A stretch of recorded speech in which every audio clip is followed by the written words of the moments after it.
I've converted to Islam 2015, and I married without a wali, a guardian, because we were rushing marriage as the imam was out of town, and I didn't know the conditions of marriage back then. I had two witnesses though. Can we marry again and our guardian will be a reputable Islamic organization?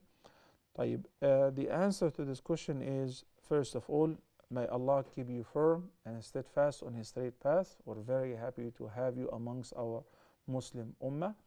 Ameen. And the second, with regards to the marriage for a woman, she is required to have the consent of her guardian if her guardian is a Muslim guardian. The Prophet ﷺ said in the sound hadith, لا نكاح إلا بولي وشاهدي عدل.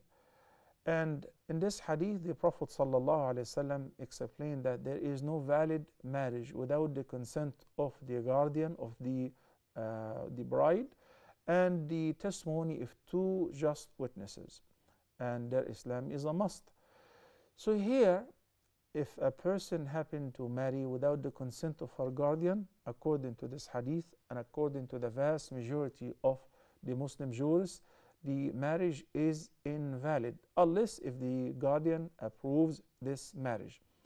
But if she is a revert, that means her guardian is not a Muslim, she can take the imam to be her guardian. What you need to do in case that either a Muslim girl who does not have a guardian whatsoever, so the local imam, the judge, the chief judge, or the person who is in a charge, if we are in a Muslim society, then the governor or whoever he appoints definitely will be the guardian.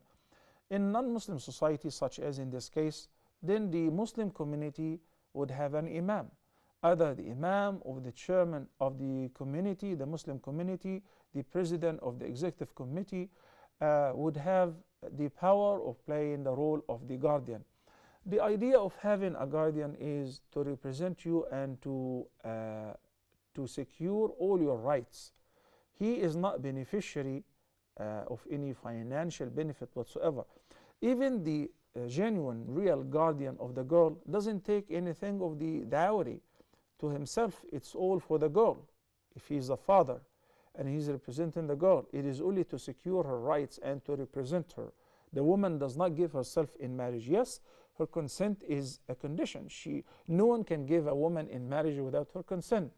But her guardian will be her representative, and he will negotiate the dowry, will negotiate if there is any condition to be stipulated before marriage, and later on in the future, God forbid, if there are marital problems, that he will be representing her, trying to resolve the issues.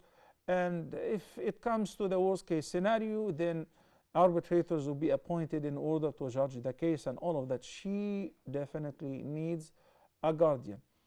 If a woman, like in this case, is a revert, then the imam or the chairman of the Muslim community can play that role.